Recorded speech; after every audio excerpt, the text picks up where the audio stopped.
history of contemporary financial capitalism. He has withdrawn from the daily management of Quantum Fund because he determined to devote more time to philanthropy, to donating. He donated up to date a lot of money in philanthropic activities to favor the democratic transition in Eastern and Central Europe countries. More recently, he was one of the founders and financiers of INET for New Economic Thinking. It's an institute to stimulate new economic thinking. He believes that the crisis which started in 2007 imposes a rethinking of economic theories. You have the floor.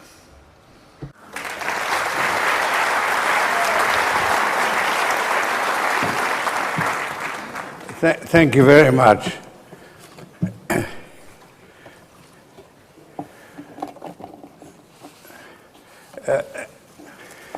Ever since the crash of 2008, there has been a widespread recognition, both among economists and the general public, that economic theory has failed.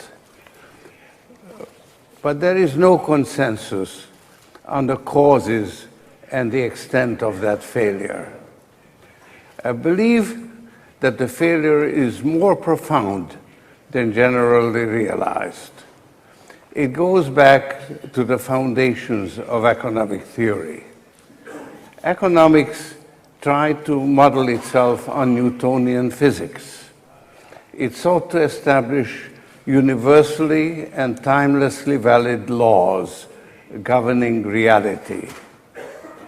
But economics is a social science, and there is a fundamental difference between the natural and social sciences. Social phenomena have thinking participants who base their decisions on imperfect knowledge. That's what economic theory tried to ignore. Scientific method needs an independent criterion by which the truth or validity of its theories can be judged. Natural phenomena constitute such a criterion. Social phenomena don't. That's because natural phenomena consist of facts that unfold independently of any statements that relate to them. The facts then serve as objective evidence by which the validity of scientific theories can be judged. That's what has enabled natural science to produce amazing results. Social events, by contrast, have thinking participants who have a will of their own. They are not detached observers, but engaged decision makers whose decisions greatly influence the course of events. Therefore, the events don't constitute an independent criterion by which participants can decide whether their views are valid. In the absence of an independent criterion, people have to base their decisions not on knowledge, but on an inherently biased and to greater or lesser extent distorted interpretation of reality. Their lack of perfect knowledge or fallibility introduces an element of indeterminacy into the course of events that is absent when the events relate to the behavior of inanimate objects. The resulting uncertainty hinders the social sciences in producing laws similar to Newton's physics. Economics which became the most influential of the social sciences, sought to remove this handicap by taking an axiomatic approach, similar to Euclid's geometry. But Euclid's axioms closely resembled reality, while the theory of rational expectations and the efficient market hypothesis became far removed from it. Up to a point, the axiomatic approach worked. For instance, the theory of perfect competition postulated perfect knowledge, but the postulate worked only as long as it was applied to the exchange of physical goods. When it came to production as distinct from exchange, or to the use of money and credit, the postulate became untenable because the decisions involved the future, and the future can't be known until it has actually occurred. I'm not well qualified to criticize the theory of rational expectations and the efficient market hypothesis because, as a market participant, I consider them so unrealistic that I never bothered to study them. That is an indictment in itself, but I shall leave a detailed critique of these theories to others. Instead, I should like to put before you a radically different approach to financial markets. It was inspired by Karl Popper, who taught me that people's interpretation of reality never quite corresponds to reality itself. This led me to study the relationship between the two. I found a two-way connection between the participants' thinking and the situations in which they participate. On the one hand, people seek to understand the situation. That's the cognitive function. On the other, they seek to make an impact on the situation. I call that the causative or manipulative function. The two functions connect the thinking agents and the situations in which they participate in opposite directions. In the cognitive function, the situation is supposed to determine the participants' views. In the causative function, the participants' views are supposed to determine the outcome. When both functions are at work at the same time, they interfere with each other. The two functions form a circular relationship or feedback loop. I call that feedback loop reflexivity.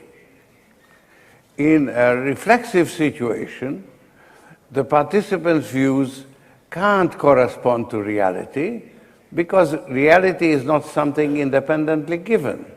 It is contingent on the participants' views and decisions. The decisions, in turn, can't be based on knowledge alone. They must contain some bias or guesswork relating to the future, because the future is contingent on the participants' decisions. Fallibility and reflexivity are tied together like Siamese twins. Without fallibility, there would be no reflexivity. Although the opposite is not the case, people's understanding would be imperfect even if in the absence of reflexivity. Of the two twins, fallibility is the firstborn. Together, they ensure both a convergence between the they ensure both a divergence between the participants' views of reality and the actual state of affairs, and a divergence between the participants' expectations and the actual outcome. Obviously, I didn't discover reflexivity. Others had recognized it before me, often under a different name. Robert Merton wrote about self-fulfilling prophecies and the bandwagon effect. Keynes compared financial markets to a beauty contest where the participants had to guess who would be the most popular choice. But starting from fallibility and reflexivity, I focused on a problem area, namely the role of misconceptions and misunderstandings in shaping the course of events that mainstream economics tried to ignore. This has made my interpretation of reality more realistic than the prevailing paradigm. Among other things, I developed a model of a boom-bust process or bubble, which is endogenous to financial markets, not the result of external shocks. According to my theory, financial bubbles are not a purely psychological phenomenon. They have two components: a trend that actually prevails in reality and a misinterpretation of that trend. A bubble can develop when the feedback is initially positive, in the sense that both the trend and its biased interpretation are mutually reinforced. Eventually, the gap between the trend and the prevailing bias grows so wide that it becomes unsustainable. After a twilight period, both the bias and the trend are reversed and reinforce each other in the opposite direction. Bubbles are usually asymmetric in shape. Booms develop slowly, but the bust tends to be sudden and devastating. That's due to the use of leverage. Price declines precipitate the forced liquidation of leveraged positions. Well-formed financial bubbles always follow this pattern, but the magnitude and duration of each phase is unpredictable. Moreover, the process can be aborted at any stage, so that well-formed financial bubbles occur rather infrequently. At any moment of time, there are myriads of feedback loops at work, some of which are positive, others negative. They interact with each other, producing the irregular price patterns that prevail most of the time. But on the rare occasions that bubbles develop to their full potential, they tend to overshadow all other influences in the market. According to my theory, financial markets may just as soon produce bubbles as tend towards equilibrium. Since bubbles disrupt financial markets, history has been punctuated by financial crises. Each crisis provokes a regulatory response. That's how central banking and financial regulations have evolved in step with the markets themselves. Bubbles occur only intermittently, but the interplay between markets and regulators is ongoing. And since both market participants and regulators act on the basis of imperfect knowledge, the interplay between them is reflexive. Moreover, reflexivity and fallibility are not confined to the financial markets. They also characterize other spheres of social life, particularly politics. Indeed, in light of the ongoing interaction between markets and regulators, it's quite misleading to study financial markets in isolation. Behind the invisible hand of the market lies the visible hand of politics. Instead of pursuing timeless laws and models, we ought to study events in their time-bound context. My interpretation of financial markets differs from the prevailing paradigm in many ways. I emphasize the role of fallibility, that is to say, misunderstandings and misconceptions in shaping the course of history. And I treat bubbles as largely unpredictable. The direction and its eventual reversal are predictable. The magnitude and duration of the various phases is not. I contend that by taking fallibility as the starting point, I can make my conceptual framework more realistic, but at a price. The idea that laws or models of universal validity can predict the future must be abandoned. Until recently, my interpretation of financial markets was either ignored or dismissed by academic economists. All this has changed since the crash of 2008. Reflexivity became recognized, but with the exception of imperfect knowledge economics, the foundations of economic theory have not been subjected to the profound rethinking that I consider necessary. Reflexivity has been accommodated by speaking of multiple equilibria instead of a single one. But that's not enough.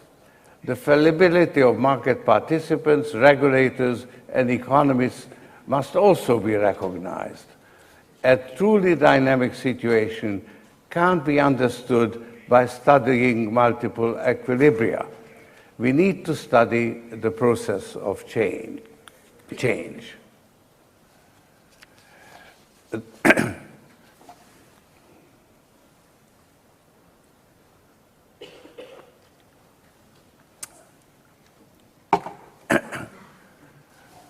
The euro crisis is particularly instructive in this regard. It demonstrates the role of misconceptions and the lack of understanding in shaping the course of history. The authorities didn't understand the nature of the crisis. They thought of it as a fiscal problem, while it's more a banking problem and a problem of competitiveness. And they applied the wrong remedy. You can't reduce the debt burden by shrinking the economy, only by growing your way out of it. The crisis is still growing because of a failure to understand the dynamics of social change. Policy measures that could have worked at one point in time were no longer sufficient by the time they were applied. Since the euro crisis is currently exerting an overwhelming influence on the global economy, I shall devote the rest of my talk to it. I must start with a warning. The discussion will take us beyond the confines of economic theory into politics and the dynamics of social change. But my conceptual framework, based on the twin pillars of fallibility and reflexivity, still applies. Reflexivity doesn't always manifest itself in the form of bubbles. The reflexive interplay between imperfect markets and imperfect authorities goes on all the time, while bubbles occur only infrequently. This is a rare occasion when the interaction exerts such a large influence that it casts its shadow on the entire global economy. How could this happen? My answer is that there is a bubble involved, after all, but it's not a financial, but a political one. It relates to the political evolution of the European Union, and it has led me to the conclusion that the euro crisis threatens to destroy the European Union itself. Let me explain. I contend that the European Union itself is like a bubble. In the boom phase, the EU was what psychoanalyst David Tuckett calls a fantastic object, unreal but immensely attractive. It was the embodiment of an open society, an association of nations founded on the principles of democracy, human rights, and the rule of law, in which no nation or nationality would have a dominant position. The process of integration was spearheaded by a small group of far-sighted statesmen who practiced what Karl Popper called piecemeal social engineering. They recognized that perfection is unattainable, so they set limited objectives and firm timelines, and then mobilized the political will for a small step forward, knowing full well that when they achieved it, its inadequacy would become apparent and require a further step. The process fed on its own success, very much like a financial bubble. That's how the coal and steel community was gradually transformed into the European Union, step by step. Germany used to be in the forefront of the effort. When the Soviet Empire started to disintegrate, German leaders realized that reunification was possible only in the context of a more united Europe, and they were willing to make considerable sacrifices to achieve it. When it came to bargaining, they were willing to contribute a little more and take a little less than the others, thereby facilitating agreement. At that time, German statesmen used to assert that Germany has no independent foreign policy, only a European one. The process culminated with the Maastricht Treaty and the introduction of the euro. It was followed by a period of digestion, which after the crash of 2008 turned into a process of disintegration. The first step was taken by Germany when, after the bankruptcy of Lehman Brothers, Angela Merkel declared that the virtual guarantee extended to other financial institutions should come from each country acting separately, not by Europe acting jointly. It took financial markets more than a year to realize the implications of that declaration, showing that they are not perfect. The Maastricht Treaty was fundamentally flawed, demonstrating the fallibility of the authorities. Its main weakness was well known to its architects. It established a monetary union without a political union. The architects believed, however, that when the need arose, the political will could be generated to take the necessary steps forward towards a political union. But the euro also had some other defects of which the architects were unaware and which are not fully understood even today. In retrospect, it's now clear that the main source of trouble is that the member states of the euro have surrendered to the European Central Bank their rights to create fiat money. They didn't realize what that entails, and neither did the European authorities. When the euro was introduced, the regulators allowed banks to to buy unlimited amounts of government bonds without setting aside any equity capital. And the central bank accepted all government bonds at its discount window on equal terms. That made it advantageous to commercial banks to accumulate the bonds of the weaker euro members in order to earn a few extra basis points. That's what caused interest rates to converge, which in turn caused competitiveness to diverge. Germany, struggling with the burdens of reunification, undertook structural reforms and became more competitive. Other countries enjoyed housing and consumption booms on the back of cheap credit, which made them less competitive. Then came the crash of 2008, which created conditions that were far removed from those prescribed by the Maastricht Treaty. Many governments had to shift bank liabilities onto their own balance sheets and engage in massive deficit spending. These countries found themselves in the position of a third world country that had become heavily indebted in a currency that it did not control. Due to the divergence in economic performance, Europe became divided between creditor and debtor countries. This is having far-reaching political implications to which I will revert.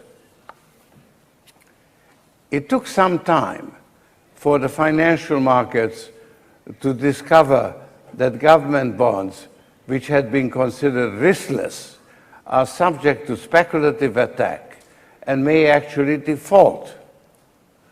But when they did, risk premiums rose dramatically.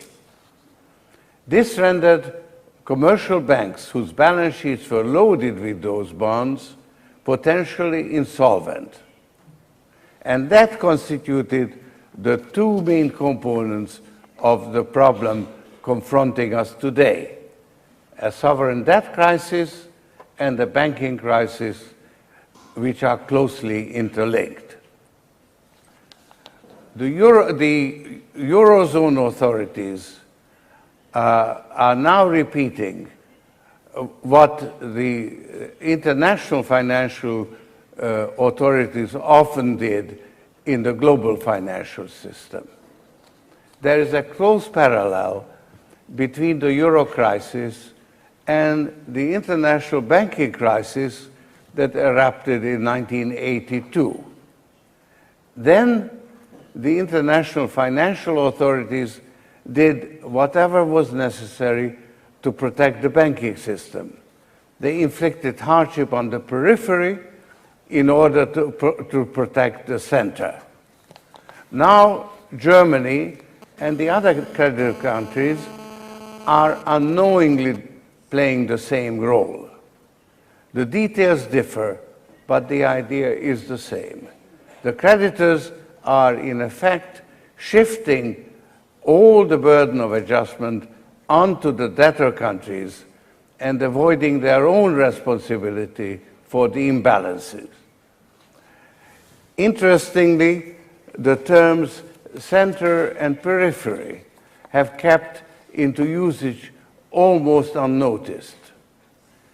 Just as in the 1980s, all the blame and burden is falling on the periphery, and the responsibility of the center has never been properly acknowledged. Yet, in the euro crisis,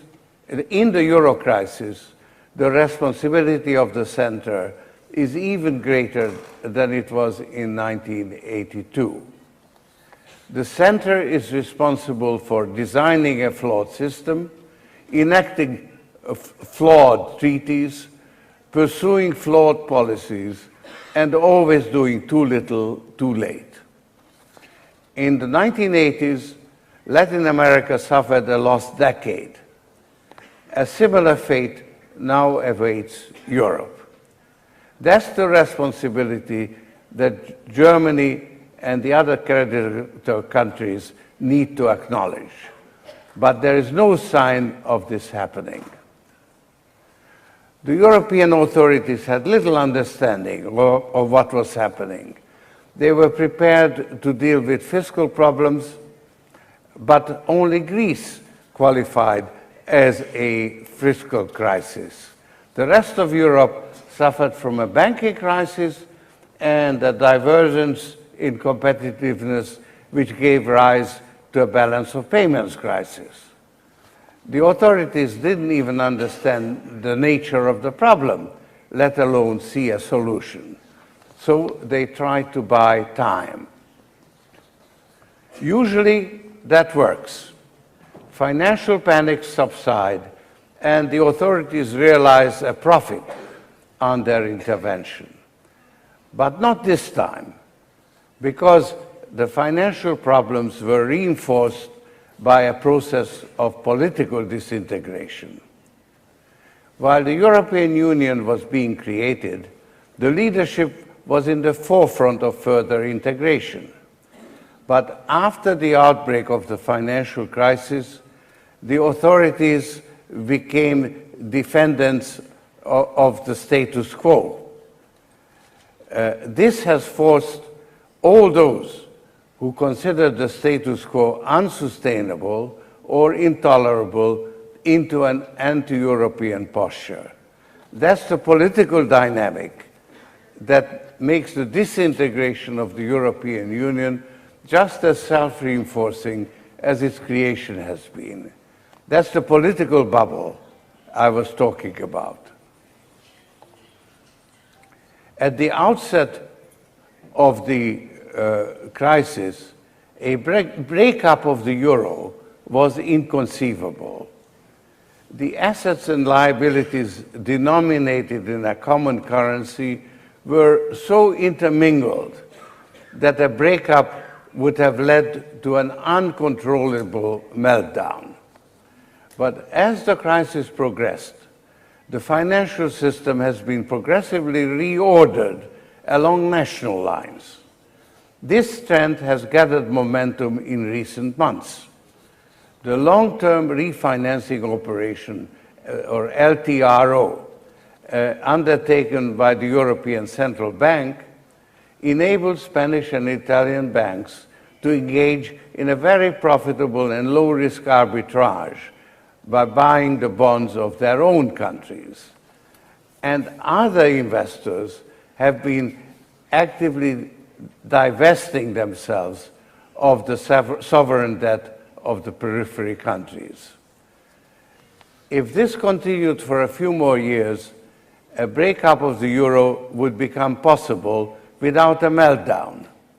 The omelette could be unscrambled, but it would leave the central banks of the creditor countries with large claims against the central banks of the debtor countries, which would be difficult to collect. This is due to an arcane problem in the euro clearing system called Target 2. In contrast to the clearing system of the Federal Reserve, which is settled annually, Target 2 accumulates the imbalances. This didn't create a problem as long as the interbank system was functioning, because the banks settled the imbalances among themselves through the interbank market. But the interbank market has started properly functioning since 2007, and the banks relied increasingly on the target system. And since the summer of 2011, there has been an increase in capital flight from the weaker countries. So the imbalances have grown exponentially. By the end of March this year, the Bundesbank alone had claims of some 660 billion euros against the central banks of the periphery countries. The Bundesbank has become aware of the potential danger. It is now engaged in a campaign against the indefinite expansion of the money supply, and it has started taking measures to limit the losses it would sustain in case of a breakup. This is creating a self-fulfilling prophecy. Once the Bundesbank starts guarding against a breakup, everybody will have to do the same. And this is already happening. Financial institutions are increasingly reordering their European exposure along national lines, just in case the region splits apart. Banks give preference to shedding assets outside their national borders, and risk managers try to match assets and liabilities within national borders rather than within the Eurozone as a whole. The indirect effect of this asset liability matching is to reinforce the deleveraging process and to reduce the availability of credit, particularly to the small and medium enterprises, which are the main source of employment. So the crisis is getting ever deeper. Tensions in the financial markets have risen to new highs, as shown by the historic low yield on bonds. Even more telling is the fact that the yield on British 10-year government bonds has never been lower in its 300-year history, while the risk premium on Spanish bonds is at a new high. The real economy of the Eurozone is declining, while Germany is still booming. This means that the divergence is getting wider. The political and social dynamics are also working towards disintegration. Public opinion, as expressed in recent election results, is increasingly opposed to austerity, and this trend is likely to grow until the policy is reversed. So something has to give.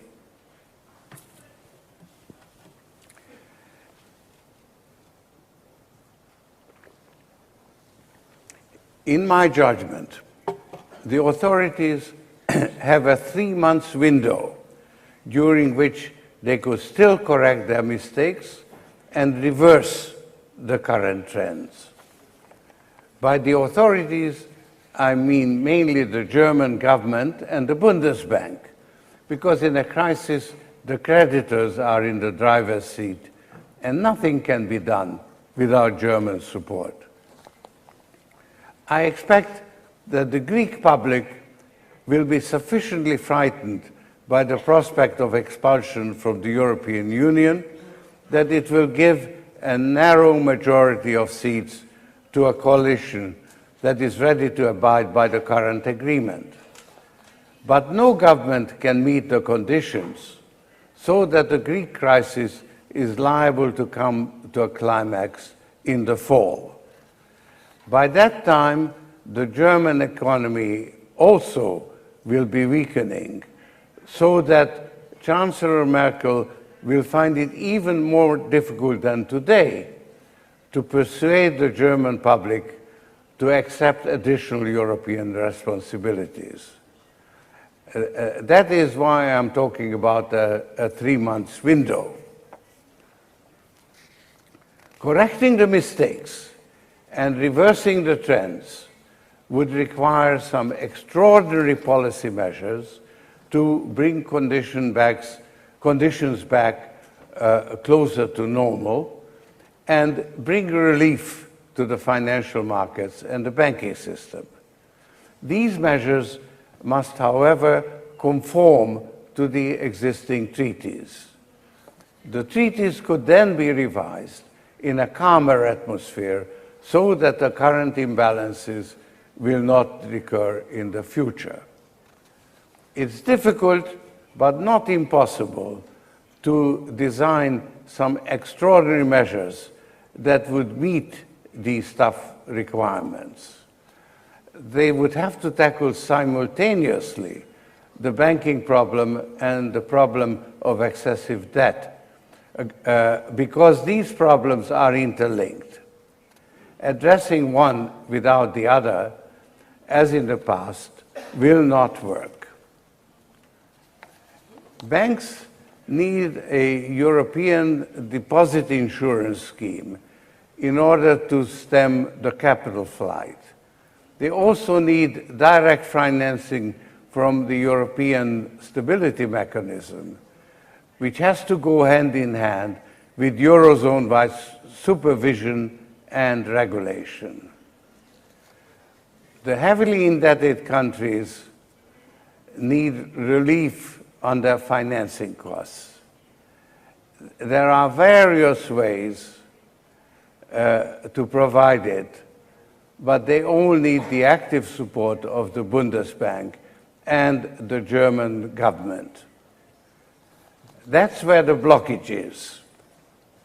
The authorities are working feverishly to come up with a set of proposals in time for the European summit at the end of this month. Based on current newspaper reports, the measures that they will propose will cover all the bases I have mentioned, but they will offer only the minimum on which the various parties can agree, while what is needed is a convincing commitment in order to reverse the trend. That means that measures will again offer some temporary relief, but the trends will continue. But we are at an inflection point. After the expiration of the 3-month window, the markets will continue to demand more, but the authorities will not be able to meet their demands. It's impossible to predict the eventual outcome. As mentioned before, the gradual reordering of the financial system along national lines could make an orderly breakup of the euro possible in a few years' time, and if it were not for the social and political dynamics, one could imagine a common market without a common currency. But the trends are clearly non-linear, and an earlier breakup is bound to be disorderly.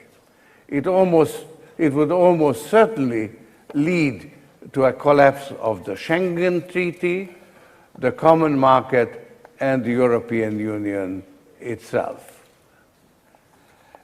It should be remembered that there is an exit mechanism for the European Union, but not for the euro. Unenforceable claims and unsettled grievances would leave Europe worse off than it was at the outset when the project of a united Europe was conceived. But the likelihood is that the euro will survive, because a breakup would be devastating not only for the periphery, but also for Germany. It would leave Germany with large unenforceable claims against the periphery countries. The Bundesbank alone will have over €1 trillion of claims arising out of the target 2 by the end of this year, in addition to all the intergovernmental obligations. And a return to the Deutschmark would likely price Germany out of its export markets, not to mention the political consequences. So Germany is likely to do what is necessary to preserve the euro, but nothing more.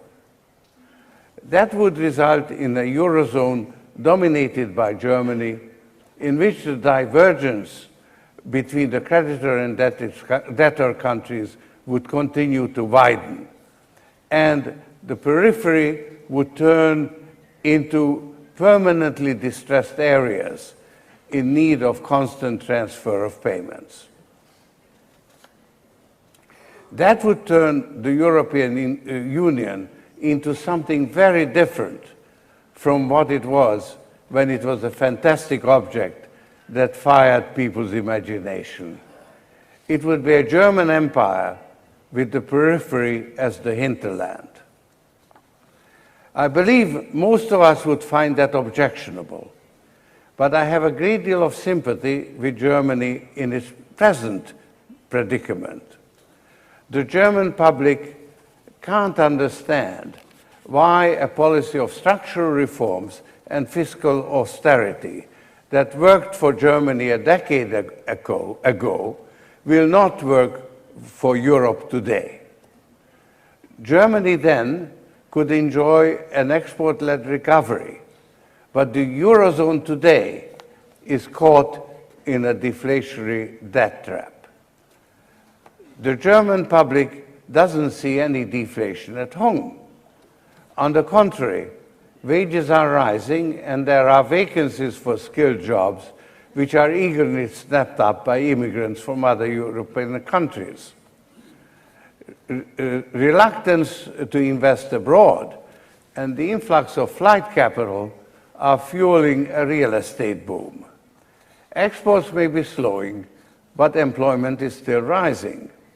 In these circumstances, it would require an extraordinary effort by the German government to convince the German public to embrace the extraordinary measures that would be necessary to reverse the current trend. And they have only a 3-month window in which to do it. We need to do whatever we can to convince Germany to show leadership and preserve the European Union as the fantastic object that it used to be. The future of Europe depends on it. Thank you.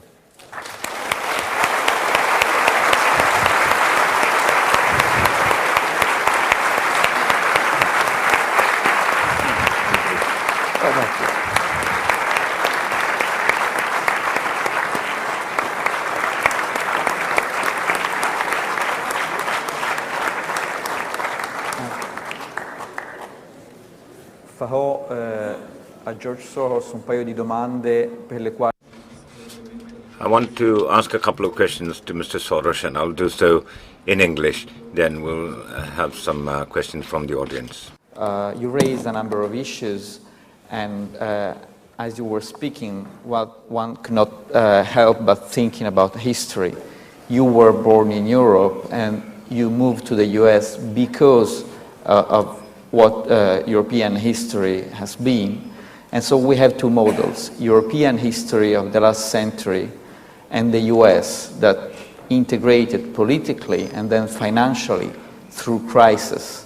I'm thinking about the Civil War, I'm thinking about the financial crisis in the early 20th century that led to the creation of the Federal Reserve, and then 1929 with the Glass-Steagall Act.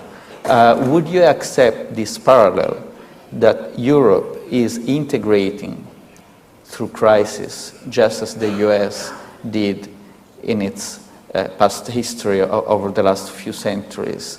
And so would you still believe that this is a positive story of a crisis that needs to happen for Europe to integrate further? And I would give you an example of that. It would have been inconceivable even a few months ago, thinking about what people now call a banking union, a common resolution fund, some level of common surveillance in the banking sector, and probably a common system of European banking guarantee. And yet, those are issues that are on the table, are being negotiated. People expect to see something on this at the next European Council at the end of June. And so would you accept this parallel that Europe is growing through the pains of crisis, the pains of history, just as the US did over the last few centuries? Well, I think the real parallel is actually with Alexander Hamilton after the War of Independence, when the individual states, which were only confederates,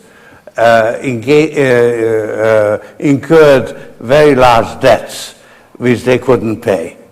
But Hamilton persuaded them to band together and to accept a common responsibility for that debt, and that was really the creation of the United States of America. And I would very much like to hope that something similar is going to happen, but I'm tremendously concerned that the process is taking too long. And the authorities are, in fact, discussing the areas where they have to move in order to bring the problem under control and to change the trend. But they'll do the minimum where they really ought to be doing the maximum. And that is what they have been doing all along. If they had done any of the things that they were willing to do a year later, actually the crisis could have been contained. But they didn't. And I think this is the last time, when the last opportunity. This is one of the points that I'm trying to stress, that there's still a window of opportunity to recognize the need for something extraordinary, something going ahead of the curve instead of behind the curve. Because 3 months from now, the situation will deteriorate, and the willingness to take on additional responsibilities will diminish, whereas the need for doing it will still continue to grow. Thank you. Can I ask you something on a more personal note? We see the rise of populism in Europe. We have seen it in Greece, we have seen it in other countries, in France, even in Italy. And populists on the left and on the right have a common theme in Europe right now. They go against financiers. They say banks, hedge funds.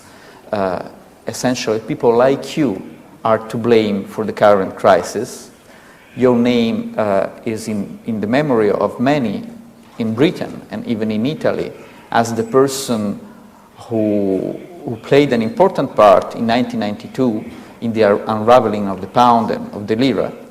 So some people consider you on the side of these people who are actually to blame for the crisis. On the other hand, I see your commitment, personal commitment to solve this crisis intellectually, politically, and your charity, your commitment to a new economic thinking.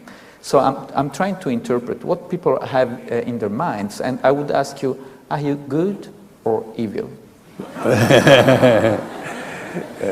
Well, you know, I'm not holier than thou, because that's a very difficult standard to live up to.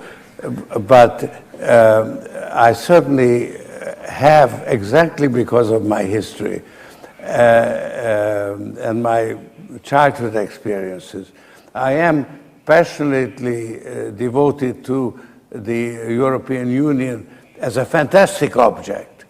And I'm trying to help to bring this about. Now, you know, you mentioned the rise of populism, and I have a lot of understanding and sympathy for people who are confused and angry. And I do blame the authorities, not for making mistakes, because we all make mistakes, but for not recognizing their mistakes. When it's not only, outside observers like me who are talking about it, but the facts are showing that the policies that they are advocating are not working. So I think the responsibility is with the primary responsibility is with the authorities. Now, hedge funds and financial markets can influence the course of events. What has really happened when the member countries transferred their right to print money to the ECB is that they became like third world countries that are not in control of the currency in which their debts are denominated, and therefore they are subject to speculative attack. And you can't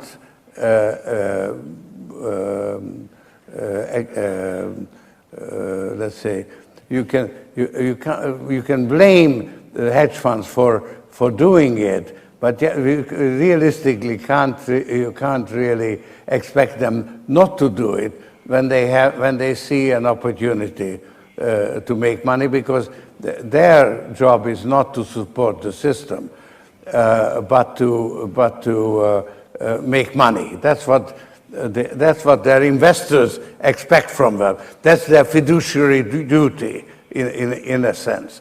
So, the authorities and are sort of deflecting blame from themselves by blaming the hedge funds. But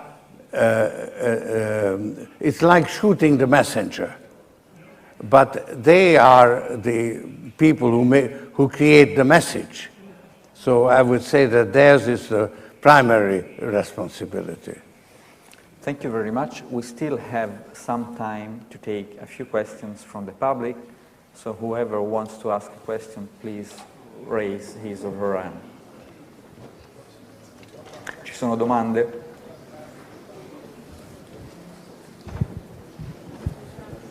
Buonasera, Mr. Soros.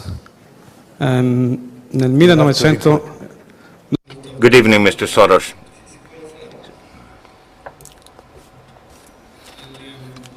Good evening, Mr. Soros. In August 1998, I bought one of your books, The Crisis of Global Capitalism. And 2 months later, there was the situation of Russian default. These were terrible times. It seemed that the world was ending. But then there was a slight recovery, a slow recovery, and we moved from a depression to the 2000 technology bubble.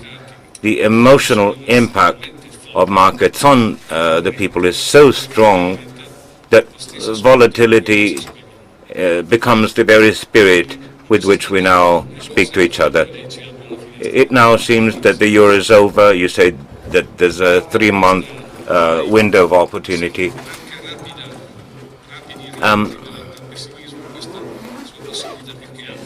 That's a way of feeling a little bit less pessimistic. So basically, my question is, do you think that the crisis will be over reasonably soon within this 3-month window of opportunity? I couldn't hear the beginning of the question, but to answer the question, unfortunately, I do not. This is why I'm trying to ring the alarm bell, that this is the last opportunity to get ahead of the curve and to bring about or create significant institutional or structural reforms that will provide convincing evidence for the markets that the euro is here to stay. And in particular, I don't want to go into details because that would take another hour, but you need to create a financial authority, a European financial authority, because the owners of the European Central Bank, the member states, can do what the European Central Bank cannot do. They can extend, they can take over the solvency risk that really does not, should not be at the risk of the European Central Bank. And if they created a European financial authority, then the solvency risk would practically disappear. So by doing it, they would actually, the member states and Germany, led by Germany, would actually eliminate all the risks that they are currently so afraid of. That's what is needed. Buongiorno. Good morning. Are you optimistic about the Italian government, the future of Italy guided by Professor Monti? Now is led. Are you optimistic about the future of Italy that is now, the government is now led by Mario Monti? Look, I think that the Monti government has embarked on a policy that was very promising, and it also had considerable support from the public. But it also needs support from the European community, because without it, no progress can be made, and the public support evaporates, which makes it more difficult for him to carry out the program. So he embarked on structural reforms, and those are necessary, but not sufficient. You also need structural reforms in the euro, because that's where there are some very serious flaws. And if the European Union or the euro countries don't make those moves, Monti government alone will lose momentum and will not be able to carry out the reforms on which it is currently embarked. And already the labor market reforms have been considerably diluted. If there were a European financial authority, let's say, that would take over much of the solvency risk in Italian bonds, so Italy could refinance its debt at a rate which is closer to what, let's say, Germany is paying. Then Monti could actually carry out those reforms. Penso che abbiamo tempo solo per una ultimissima. I think we have time for perhaps one more question. You said that austerity policies are just the wrong way to go, the wrong way of trying to solve the crisis of sovereign debts. Krugman yesterday on the New York Times said that this is simply an attempt of the conservative elites to destroy entirely the European welfare state. Would you agree on that? They say that the crisis is just an excuse. Whether you agree with... Speak up. Please speak up, because I can't... The question is whether you agree with Mr. Krugman that says that austerity policies are an extreme attempt by conservatives to destroy the welfare state in Europe and not a way to save the system, to make the system safer and sounder? No, I don't think that I agree with that, because I think structural reforms are in fact necessary in individual countries because conditions have deteriorated and the welfare state cannot be maintained quite in the form in which it was flourishing in past years. So there has to be some fiscal constraints, but they are not. They are necessary, but not sufficient, and you need it needs to be coupled. I mean, you could live with the fiscal compact if it was coupled with a growth compact that would actually be substantial enough to regenerate growth, because then you could grow your way out of the debt problem. So that is the missing link, and without it, the efforts at structural reforms within individual countries are going to run out of steam. Mr. Soros, thank you very, very much for this. It was extremely interesting, and people, I think, followed with great deal of attention. So we thank you for this, and I think in case, maybe if we have time for a very last question, I would ask you, I would take advantage of my role for asking you this question, and it's about Germany. It is about Germany. Germany reversed its historical position about Europe. It was very much in favor of political integration, of a European federation at the time of Maastricht. And then France stopped it. And probably the French regret it very much today. They would like to have had this federation now. Today, the Germans seem to be the least keen in Europe to further political integration. At least this is the perception people have in Southern Europe and also in France. How would you explain this incredible shift? Well, I actually tried to explain it in my speech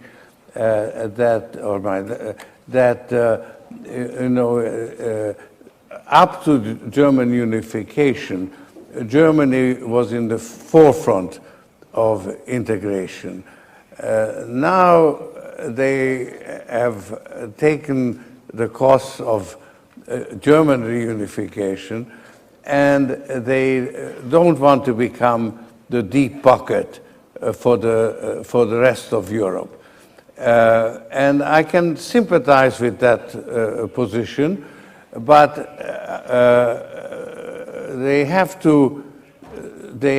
to find a way to reward the countries that are ready to abide by the fiscal compact and introduce structural reforms by giving them some concessions, some guarantees, and they could deal with the moral hazard then, because withdrawing those guarantees would be a very potent punishment that would stop any country from doing it. So that could work, where you would have a certain symmetry between, let's say, incentives or guarantees that would come first, and punishments or withdrawal of guarantees that would come afterwards. That would stop the fiscal compact from pushing Europe into this deflationary spiral. it requires some imagination, but I'm convinced that that would work. So I just hope that Germany will actually see it. But the reason that I'm sort of arguing publicly is because I just come from Germany, and I see no signs of this happening in Germany. And that's why I'm ringing the alarm bell. Thank you very much.